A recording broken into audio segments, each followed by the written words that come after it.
Alyssa was walking home from school on a warm afternoon, the kind of day when the sun hung lazily in the sky and people hurried along the sidewalks with their errands. She carried her backpack close to her shoulder, full of books and notes for the debate competition she had been preparing for all week. Her mind was not on the street around her but on the speech she had practiced in front of her mirror. She had always been a hard-working student, and she liked the feeling of being ready, prepared, and confident. The street she walked on was one she had taken many times before. It was lined with little shops, grocery stores, bakeries, a small clothing boutique, and she often greeted the shopkeepers with a polite smile as she passed by. Everyone in her town seemed to know each other, at least by face, but Alyssa kept mostly to herself. She was quiet, respectful, and focused on her studies. As she crossed an intersection, she noticed two police officers standing near their car. They seemed to be watching people carefully, their eyes moving from one person to another. Alyssa thought nothing of it at first. Police were often around the area, making sure traffic was smooth and people were safe. She adjusted her backpack strap and kept walking. Suddenly, she heard a firm voice behind her. "Excuse me, miss, can you stop for a moment?" Alyssa turned around, startled. The two officers were approaching her. Their expressions were serious and their footsteps quickened until they were standing right in front of her. People nearby paused to watch, curious to see what was going on. "Yes, officers?" Alyssa asked politely, though she felt nervous. She had never been in trouble before, never even had a late library book, so being stopped like this made her uneasy. "You fit the description of someone we're looking for," one officer said. "A young girl was seen leaving a shop after an incident earlier today." Alyssa blinked in confusion. "An incident? I'm sorry, I don't understand." The second officer narrowed his eyes. "Where are you coming from?" "From school," Alyssa replied, clutching her books tighter. "I was just in class all day and now I'm walking home." But her words didn't seem to convince them. One officer glanced at the other, and they both stepped closer. Their presence felt heavy, and Alyssa could feel her heart starting to race. People on the sidewalk slowed down, some pretending not to watch while others openly stared. Alyssa felt heat rising to her cheeks. She didn't like being the center of attention, and now all eyes were on her. She wished her father were here, or even one of her classmates, someone to explain that she was just a normal girl walking home. "Can we see some identification?" the officer asked sharply. Alyssa reached into her bag, her fingers brushing against her notebook, pens, and folders. She pulled out her school ID card, the same one she used every day to enter the building. It had her picture, her name, and the school emblem clearly printed. She held it out with trembling hands. "This is my ID," she said softly. The officer took it and studied it for a moment. "Alyssa Harris," he read aloud, 17 years old. He looked at her again as though comparing her face to the picture. "It's me," Alyssa said, her voice steadier now. "I haven't done anything wrong. I was just walking home." But the officers didn't step aside. One of them shook his head slightly. "We'll need to ask you more questions. Stay where you are." Alyssa's chest tightened. She could hear the murmurs of the crowd around her. Someone whispered, "What's happening?" Another voice said, "They think she did something." The longer the officers kept her there, the more uncomfortable she felt. She had always believed that police were meant to protect, but right now, standing on the sidewalk under the harsh glare of strangers, she felt small and powerless. She thought about calling her father, but she knew he was busy with meetings at City Hall. She also didn't want to cause a scene or make things worse, so she stayed still, gripping her backpack strap, hoping it would all be over soon. One officer leaned closer. "Do you have anything else with you? Anything we should know about?" Alyssa shook her head quickly. "No, just books and homework. That's all. Mind if we take a look?" he asked. But his tone made it sound less like a question and more like an order. Her mouth went dry. She didn't know what to say. On one hand, she wanted to prove she had nothing to hide, but on the other, she didn't like the way people were staring at her as though she were already guilty. "I don't understand," she whispered. "Why are you stopping me? I didn't do anything." But her voice was almost lost in the buzz of the crowd that had gathered. Phones were out now, their little cameras aimed at her. Some people looked sympathetic, others judgmental. Alyssa wanted the ground to open up and swallow her whole. The officers continued pressing her with questions: where she had been earlier, what shops she passed, if anyone could confirm her story. Alyssa repeated herself again and again. She had been at school. She was walking home and she had done nothing wrong. The sun dipped lower, casting long shadows across the street, but the spotlight on Alyssa only grew brighter in her mind. She remembered her father's advice about staying calm in stressful situations, but it was hard to breathe normally when her chest felt tight and heavy. Each second dragged longer than the last. The whole scene was surreal. Alyssa thought of her debate notes tucked safely in her folder. She had written about justice, fairness, and dignity, and now she was experiencing the opposite. The tension in the air was sharp. People whispered. The officers loomed. Alyssa stood frozen, wishing desperately that someone would recognize her, someone who could say aloud what she couldn't yet reveal, that she was not just any girl on the street but the daughter of the town's mayor. But for now, in this first moment, Alyssa was simply a young girl caught in the storm of suspicion, her dignity tested before a crowd that didn't know her story. Alyssa stood frozen as the two officers kept circling around her, their voices sharp and heavy with suspicion. She could feel the crowd pressing closer, people whispering among themselves, phones held up high to capture every second of what was happening. Every time she tried to speak, her words seemed to vanish under the weight of their questioning. The taller officer glanced at his partner and then back at her. "You're telling us you've been at school all day?" he asked, his tone doubtful. "Yes," Alyssa said firmly, though her hands trembled slightly as she held her backpack strapped tighter. "I went to my classes and then I came straight here." The officer's eyes scanned her from head to toe, as though trying to find something out of place. "You look nervous." "Of course I'm nervous," Alyssa replied, her voice catching. "Everyone is staring at me. You're treating me like I've done something bad, but I haven't." The second officer frowned. "We need to be sure. We can't just take your word for it." He reached for her backpack. Alyssa instinctively pulled it closer to her chest. "Please," she whispered. "That has my schoolwork." Nothing else, but the officer didn't back away. Instead, he spoke louder so the whole crowd could hear. "Then you shouldn't have a problem if we check, right?" The crowd murmured. Alyssa felt the hot sting of humiliation rising in her chest. She didn't want her private belongings spilled out in front of strangers. Her debate notes, her half-finished essays, even the little sketch she had doodled in her notebook during math class, these were hers, pieces of her quiet world. But the officers didn't seem to care. Before she could react, her backpack was pulled from her hands. One officer opened the zipper and began pulling out her things. Notebooks fell to the ground. A pencil case rolled across the sidewalk. Her debate outline, written neatly in blue ink, fluttered to the pavement like a leaf. People leaned closer to see, their phones recording every scrap of paper. Alyssa bent down quickly to gather her things, her face burning. "Please stop," she said, her voice breaking. "This isn't right." But the taller officer ignored her plea.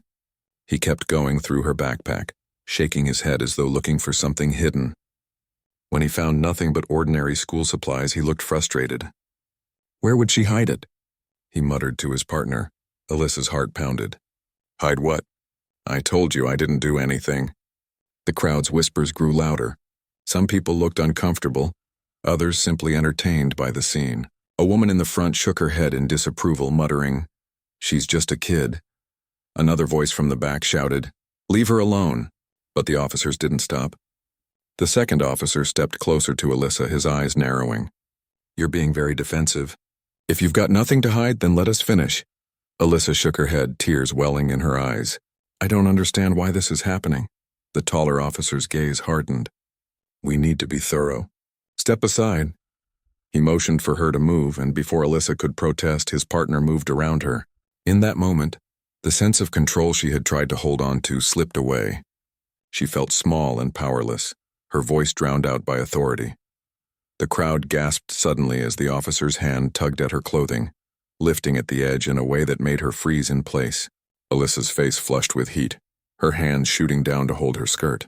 "Stop," she cried, her voice sharp for the first time. "Please stop." But the officer's action had already drawn gasps from every corner of the crowd. People shouted now, no longer murmuring quietly. "That's too far," a man yelled. "She's a child," another woman screamed. The sound of phones recording became frantic, the clicking and flashing like sparks of fire. Alyssa's breath came in quick bursts, her cheeks burning with humiliation. She could feel tears forming at the corners of her eyes, not from guilt, but from the raw unfairness of it all. She had never felt so exposed, so powerless. In the middle of the chaos, something slipped from the inside pocket of her notebook, which had been thrown carelessly to the ground. It was a glossy card, one she rarely carried unless she needed it for special events. The golden seal on the front glimmered in the sunlight as it slid across the pavement. A young boy in the crowd bent down and picked it up, staring at it wide-eyed. "Hey!" he shouted, holding it up for everyone to see. "This is the mayor's daughter." The words cut through the noise like a bolt of lightning. The crowd went silent for a moment, stunned. Heads turned from the boy to Alyssa, then back to the officers. The golden seal was unmistakable, the official crest of the mayor's office. The boy waved it again. "It says Harris right here. That's her last name." A murmur spread through the onlookers. "She's the mayor's kid? Is that true? Oh my goodness." The two officers froze, their expressions shifting from suspicion to shock. One of them snatched the card from the boy and looked at it closely, his face draining of color. He turned to Alyssa, who stood trembling, her hand still clutching at the fabric of her skirt. You're Mayor Harris's daughter?" he stammered. Alyssa didn't answer at first. She was too shaken, her throat tight with the effort of holding back tears. But finally she nodded, her voice small but steady. "Yes, I tried to tell you," the crowd erupted. Shouts filled the air louder than ever. Some people jeered at the officers, others cheered for Alyssa. Phones flashed as people recorded every second of the unfolding drama. The officers looked around helplessly, realizing the seriousness of what they had done. For Alyssa, the moment was surreal.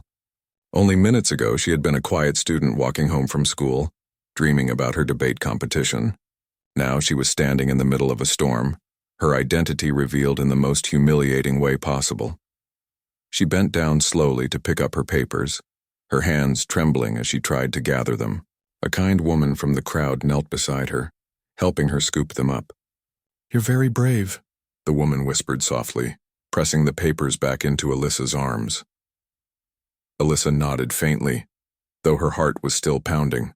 She wanted nothing more than to disappear, to escape the eyes, the cameras, the harsh spotlight.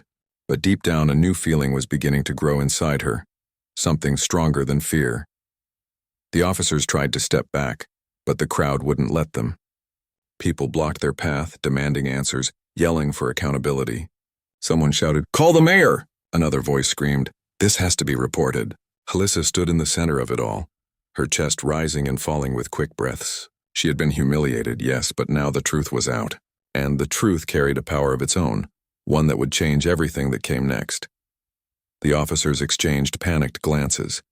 They had gone too far and they knew it. What had started as a routine stop had now become a public scandal, one that would not be forgotten quickly. And for Alyssa, though the sting of humiliation was still fresh, a new chapter had already begun, one where her voice, her identity, and her story could no longer be ignored. The street was no longer just a street. It had turned into a stage.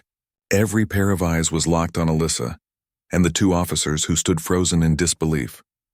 The golden card that had revealed her identity still glimmered faintly in the officer's hand, but he looked as though it burned his fingers.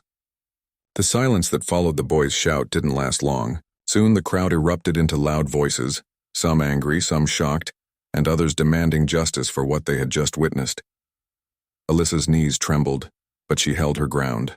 Her heart was still beating fast, and her face was hot with shame from the humiliation she had suffered only moments before. Yet now a different feeling began to stir within her. The crowd no longer looked at her as a stranger. They saw her for who she was, the mayor's daughter, someone who could not be dismissed or ignored. The taller officer tried to compose himself. He cleared his throat and raised his hands as if to calm the crowd. "Everyone, please, let's not jump to conclusions," he said, though his voice shook slightly. "We were only doing our job." "We didn't know. You didn't know." A woman interrupted sharply from the crowd. "That gives you the right to treat a child like that? You didn't even listen when she tried to explain herself." The second officer shifted uncomfortably, looking down at his shoes. The weight of the crowd's anger pressed against him like a storm. Several people were filming, their phones raised high, and others were already making phone calls, no doubt spreading the news faster than the officers could control. Alyssa bent to gather her scattered papers again, this time more slowly. Her hand still trembled, but the kind woman who had helped her earlier stayed by her side. Together they picked up the pages, smoothing them out and tucking them back into Alyssa's folder. The simple act of kindness steadied her breathing. When she stood again, the taller officer looked at her, his face pale. "Miss Harris?" he said carefully, as though every word carried the weight of his career.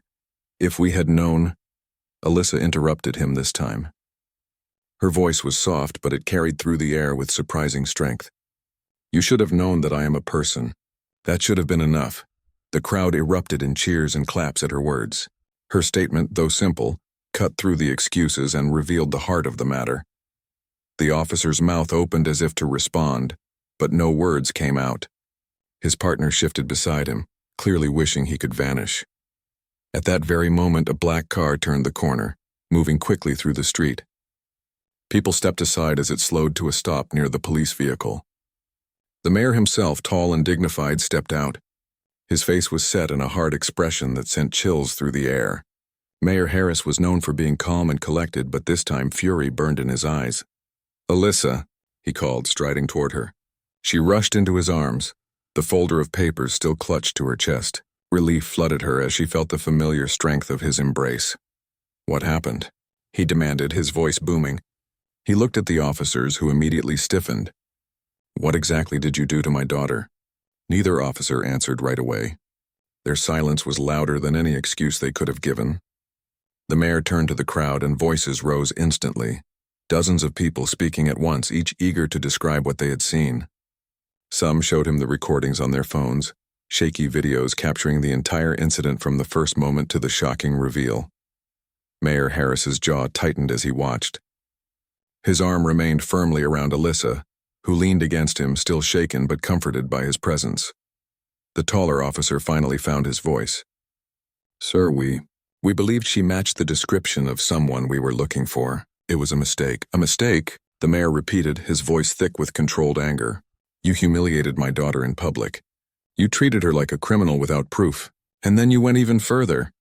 The crowd murmured in agreement, their outrage growing louder with every word. Alyssa looked up at her father. For the first time since the ordeal began, she felt truly safe. But she also felt a flicker of determination.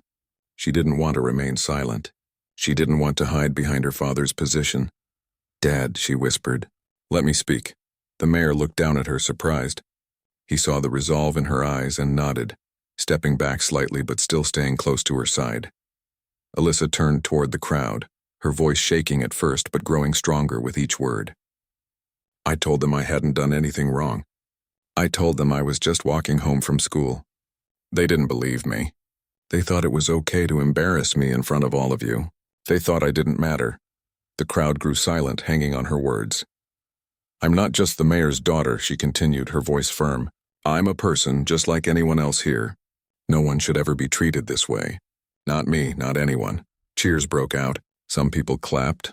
Others raised their phones higher, recording her powerful statement. The two officers looked utterly defeated now, their shoulders slumping. The chief of police arrived then, having been called by someone in the crowd. He pushed his way through, his face grim as he saw the scene before him. When he spotted the mayor, he immediately approached. "Mr. Mayor," the chief said, his voice heavy. "I came as soon as I heard." "You're too late," the mayor replied sharply. "My daughter has already been humiliated in front of the entire community, and now it's going to spread far beyond this street." The chief glanced at the officers, who looked down at the ground and then back at the mayor. "I will handle this," he promised. "They will be placed on immediate suspension until a full investigation is completed." The crowd cheered again, though some shouted that suspension was not enough. The atmosphere buzzed with the energy of people who had witnessed a turning point. They had seen injustice with their own eyes, and now they demanded change. Alyssa held her father's hand tightly. She felt drained but also strangely alive. The humiliation she had suffered was still raw, but her voice had risen above it. People had listened. People had cared. The mayor bent down slightly to look her in the eye. "I am proud of you," he whispered. "You spoke with more strength than most adults would have." Alyssa smiled faintly through her tears. "I just wanted them to know the truth." The mayor nodded, then turned back to the crowd. "Everyone, thank you for standing with my daughter today," he said. But this isn't just about her. This is about every young person, every citizen who deserves respect and dignity. We will not let this happen again in our town. The people cheered loudly, their voices echoing off the nearby buildings. Phones flashed, and Alyssa knew that by tomorrow morning her story would be everywhere. It was no longer just her private nightmare. It had become a public demand for justice. As the mayor guided her toward the waiting car, Alyssa looked back once more. The two officers stood apart, their faces pale as the chief ordered them away. The crowd followed the mayor with hopeful eyes, inspired by Alyssa's courage. Though her heart was still heavy, Alyssa realized that something had shifted inside her. She had faced humiliation, but she had not been broken. Instead, she had found her voice, and with it, a new kind of strength. The story was no longer just about what had been done to her. It was now about what she would do next and how her voice could spark a change bigger than herself. The evening sky was painted with soft shades of orange and purple as Alyssa and her father drove home from the scene. The streets were still buzzing with chatter, and people gathered in small groups talking about what had happened. Videos were already spreading online. Within minutes, the entire town, and perhaps even people beyond it, would know what had unfolded on that sidewalk. Inside the car, Alyssa sat quietly beside her father. She clutched her folder tightly in her lap, as though it were a shield. The mayor glanced at her often, his hands firm on the steering wheel, his jaw still tight with controlled anger. He had faced many challenges in his career: tough debates, fierce opposition, scandals within the council, but nothing had shaken him as much as seeing his own daughter treated so unfairly. When they reached home, the mayor's wife rushed to the door. She wrapped Alyssa in her arms immediately, holding her so close that Alyssa finally allowed herself to cry freely. For a few minutes, no words were spoken. Only the sound of comfort filled the room. Later that night, the mayor called a meeting at City Hall. The news had spread quickly, and the council chamber was filled with officials, reporters, and community members. Cameras lined the back wall. The incident was no longer just a private matter. It had become a public storm that demanded answers. Mayor Harris stood at the front, Alyssa seated beside her mother in the audience. His voice was steady, but each word carried the weight of his fury and love for his child. "What happened today to my daughter should never have happened to anyone," he began. "This is not only about her identity as my child. This is about basic respect and dignity that every citizen deserves. We cannot allow authority to be used in ways that strip people of their humanity." Murmurs of agreement filled the room. Reporters scribbled notes, their cameras flashing. Alyssa lowered her head, not because she was ashamed, but because she still felt the weight of the eyes on her. Yet deep down she was proud of her father for speaking so boldly. The police chief stepped forward, his face lined with regret. "The actions of those officers do not reflect the values of our department," he said firmly. "They have been suspended, and an independent investigation will begin immediately. We will take responsibility, and we will rebuild trust." But the people in the room weren't satisfied with promises alone. Community members stood and spoke. A local teacher raised her voice. "This isn't the first time young people have been treated unfairly. It's just the first time it happened to someone connected to power. What about the others who don't have a mayor as their father? Who stands up for them?" Applause erupted at her words. The mayor nodded gravely. "You are right," he said. "And that is why this moment must be bigger than my family. We will not allow this to be swept aside. Change will come." Alyssa listened quietly, her hands folded in her lap. Her heart ached for those words. She thought of the way she had felt standing alone on the sidewalk. Her protests ignored, her dignity crushed. If she, the daughter of the most powerful man in town, could be treated that way, then what about others with no connections at all? The next morning, Alyssa's face was on every local news channel. Clips of her standing bravely and saying, "I'm a person, that should have been enough," played again and again. The words resonated with people far beyond her small town. Across the internet, strangers praised her courage, while others expressed outrage at the way she had been treated. At school, her classmates gathered around her. Some hugged her, others simply said they were proud. Even teachers who usually kept their distance told her she had shown remarkable strength. But Alyssa wasn't sure how to feel. She hadn't wanted fame or attention. She had only wanted to walk home in peace. Meanwhile, protests began to form outside the police department. Citizens carried signs with messages of justice and fairness. Some held up Alyssa's words on posters. The crowd grew larger each day. not just demanding accountability for the officers but also calling for reforms. Better training, stricter rules about how people should be treated, and consequences for those who abuse their power. Alyssa watched the protests on television with her parents.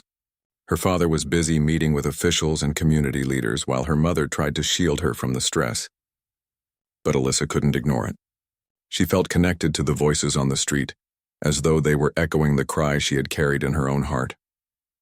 One afternoon, as she sat by the window with her books open, her phone buzzed.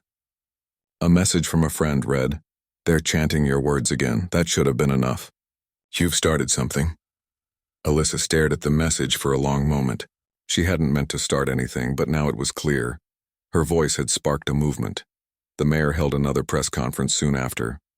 Standing on the steps of City Hall with Alyssa by his side, he announced new measures. "We are creating a citizens' committee to oversee police behavior. We will make sure this town is safe for everyone, regardless of who they are. No one should feel powerless in front of authority." The crowd cheered loudly. Reporters raised their microphones, eager for Alyssa's reaction. She hesitated at first, her eyes darting to her father for reassurance. He gave her a small nod. Taking a deep breath, Alyssa stepped forward. Her voice was soft but strong, carrying clearly through the microphones. "I don't want what happened to me to happen to anyone else. I don't want any other young person to feel ignored or embarrassed or powerless. We can do better. We have to do better." The applause that followed shook her to her core. For the first time, she didn't feel like a victim. She felt like a voice for change. That night, Alyssa sat in her room staring at her debate notes. The pages were wrinkled from the incident, but the words she had written still shone clearly. They were about fairness, respect, and the dignity every person deserved. She smiled faintly to herself, realizing that her debate topic was no longer just an assignment. It was her reality. She had been tested in a way she never expected, but instead of breaking, she had stood firm. And now her town, her school, even people far beyond her community were listening. The scandal had grown into something much larger than the actions of two officers. It had become a conversation, a demand, and a promise for the future. And at the center of it all was a girl who had once simply wanted to walk home from school. Alyssa knew the road ahead would not be easy. Change never came quickly, but she also knew that her voice, once ignored, was now impossible to silence. The following week unfolded like a storm that refused to settle. The town, once known for its quiet streets and routine days, was now the focus of headlines and debates across the region. People spoke of justice, fairness, and the importance of respect in every corner. At schools and grocery stores, at the bus stops. Everywhere Alyssa went, she could feel the weight of attention. Some offered her kind smiles and words of encouragement. Others stared as though she had become more symbol than person. At first, the attention was overwhelming. Alyssa was just 17. She had not asked for cameras, headlines, or chants with her name in them. But she also realized she couldn't run from it. Something larger had begun, and she was at the heart of it. Her father worked tirelessly at City Hall. Meetings stretched late into the night. Policies were being drafted, committees formed, and promises of reform written down. But the mayor understood that it wasn't enough to simply make promises. He needed the trust of the community, and he needed Alyssa by his side to remind everyone of why this mattered. One morning, her father asked her quietly, "Alyssa, there's a town hall meeting tonight. People want to hear from you again. They want to know how you feel. Do you think you're ready?" Alyssa hesitated. She thought about that terrible afternoon when she had stood on the sidewalk, powerless and humiliated. Speaking then had taken all her strength, but it had also given her something back, her dignity. Slowly she nodded. "I'll do it, Dad. I don't want to be quiet anymore." That evening, the town hall was filled to the brim. The room buzzed with voices, footsteps, and the hum of cameras. Reporters had gathered not just from local stations but from larger networks. Outside, protesters and supporters filled the sidewalks, holding signs, chanting peacefully, and waiting to hear what would be said. The mayor spoke first, as expected. He was calm but firm, explaining the steps the council was taking. Body cameras for all officers, new training on community respect, and a citizens' review board to investigate complaints. The people applauded, though their eyes kept drifting to Alyssa, who sat quietly at the side of the stage. Finally, the mayor gestured toward her, My daughter has lived through what no child should have to face. Tonight, she wishes to share her thoughts with you all." The applause that followed was warm but expectant. Alyssa rose slowly, her knees trembling.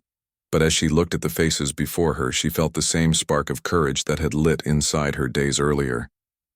She stepped to the microphone, her voice soft at first but steady.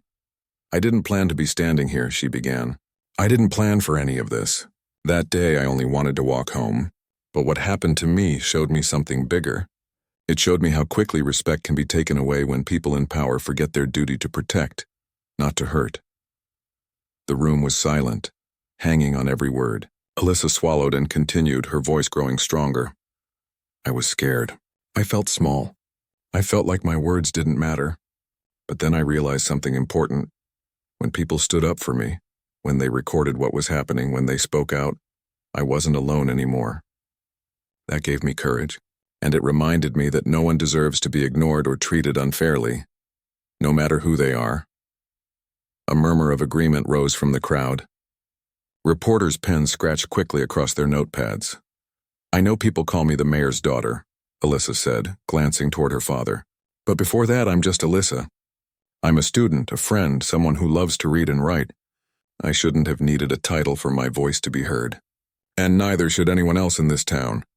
Applause thundered through the hall, louder than she expected. People stood, clapping and cheering, their voices rising like a wave. Alyssa stepped back from the microphone, her heart racing. But this time it wasn't fear. It was pride. That night, the town hall meeting ended with promises written into law. The police chief stood publicly beside the mayor and Alyssa, promising change and accountability.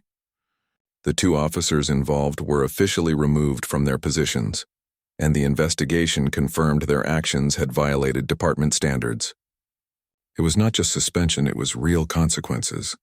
But even more important than that, something shifted in the hearts of the townspeople. For the first time, they felt that their voices had power. They had seen a wrong exposed, and they had seen it corrected. It gave them hope that their town could be better. In the days that followed, Alyssa returned to her normal routines: school, homework, debate practice. But nothing felt quite the same. Her classmates looked at her differently now, with admiration in their eyes. Teachers invited her to speak to younger students about courage and fairness. Even strangers in the grocery store stopped to thank her for what she had said. One Saturday morning, Alyssa walked past the bakery where she used to buy bread with her mother. The baker came out from behind the counter, flour still dusting his hands.